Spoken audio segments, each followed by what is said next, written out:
Live from the world's capital markets, here are the latest financial headlines brought to you by loyal Primus.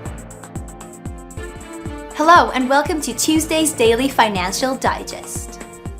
The dollar climbed, buoyed by a rise in US bond yields, as solid US economic data suggested the Federal Reserve can afford to be patient in cutting rates while investors positioned for the November 5th presidential election. Gold took a breather after surging to a record high on Monday, as higher US Treasury yields and dollar offset support from growing uncertainties surrounding the US presidential election and the Middle East war. Wall Street lost ground, retreating after a strong rally the previous week, as investors awaited earnings from major companies to gauge whether equities would sustain their recent run to record highs.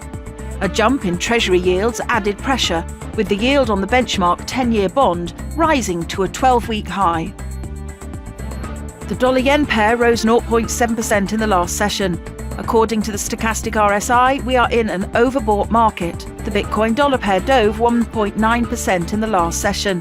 The stochastic RSI is giving a negative signal. The gold dollar pair made a minor downwards correction in the last session, dropping 0.1%. According to the RSI, we are in an overbought market. The oil dollar pair exploded 1.4% in the last session. The MACD is giving a negative signal.